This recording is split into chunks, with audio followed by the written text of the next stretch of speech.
Et quand on m'a dit qu'il existait des solutions et qu'il y avait des hôpitaux et des maisons qui allaient m'accueillir pour pouvoir prendre soin de moi, on m'aurait demandé de faire le poirier pendant 48 heures. J'étais tellement content que j'aurais accepté. J'imaginais pas qu'il y ait autant de moyens mis à disposition, des appartements thérapeutiques, des centres d'addiction. Je ne pensais pas qu'il y avait toute cette batterie d'aide qui existe. Et surtout, la sécurité sociale m'a reconnu comme affection de longue durée avec l'histoire de la dépendance. Donc quand j'ai vu que l'assurance maladie reconnaissait ça comme une vraie maladie, je me suis dit, bon, c'est pas la peine de discuter, j'ai vraiment de problème. Qui dit maladie, dit se soigner. Et qui dit se soigner sans médicaments, dit se soigner par le groupe de parole et par la thérapie. Et la condition pour entrer dans ce centre, c'était d'être sevré complètement, donc de passer quelques temps à l'hôpital avant, pour ne plus rien avoir dans le sang, ni alcool, ni drogue, ni médicaments.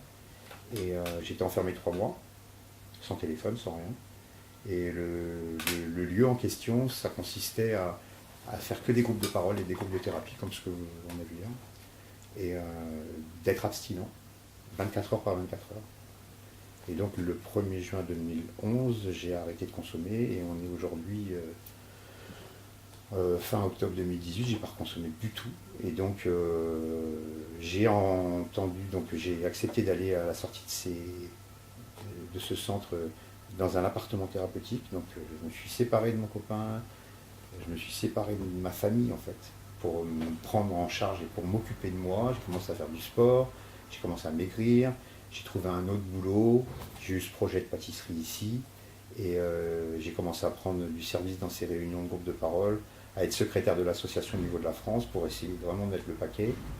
J'ai pris une marraine, donc une femme qui me suit, on va dire une fois par semaine au téléphone, et qui me fait écrire mes étapes, et puis, parce que c'est des étapes du programme Minnesota. Et maintenant je suis à la 10e étape, j'ai 7 filleuls, donc je suis aussi de mon côté.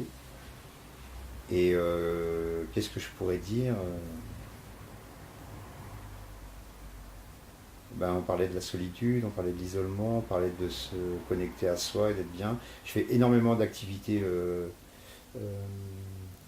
associatives aussi pour être en lien avec mon enfant, puisqu'on parlait souvent de ça, le petit enfant intérieur, le fameux petit 7, pour redonner de la...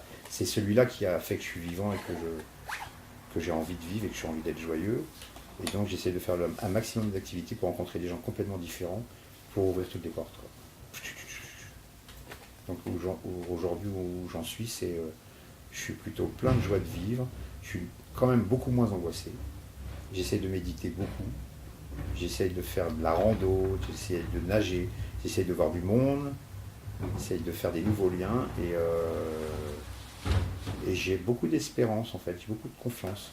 Je ne sais pas trop ce qui va se passer demain, mais j'ai confiance, je trouve que c'est quand même un super truc de vivre, quoi.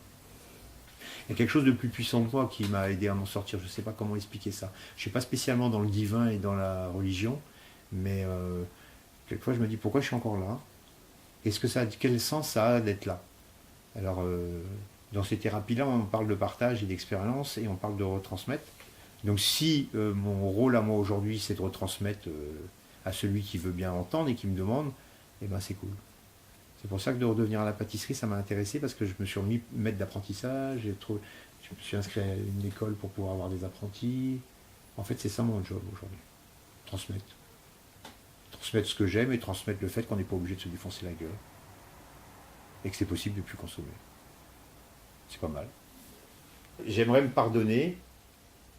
J'aimerais me pardonner d'en avoir mis autant dans le gosier, d'avoir quand même pas mal de problèmes de santé, de ne pas avoir fait tellement attention à moi. J'aimerais mettre beaucoup d'indulgence sur le regard que j'ai été comme jeune homme. Et puis au petit, je lui ai écrit une lettre. On fait des jeux comme ça en thérapie, on s'envoie des lettres et on se les reçoit 6 mois après. Je te donne une lettre pour moi dans 6 mois, tu me la renvoies dans 6 mois. Et dessus, je disais que aujourd'hui, toutes ces angoisses nocturnes qui pouvaient le traverser à partir de 7-8 ans, en gros, je lui dis t'inquiète plus, je suis là. Je vais te prendre la main et puis c'est pas la peine d'avoir peur comme ça.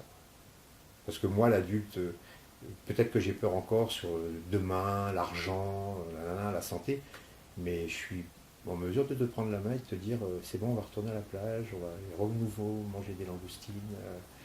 Je parle toujours des langoustines et de la plage, mais bon, on va jouer, on va créer des recettes, on va faire des gâteaux, on va aller voir des gens, on va se marrer. On va écouter de la musique, on va danser.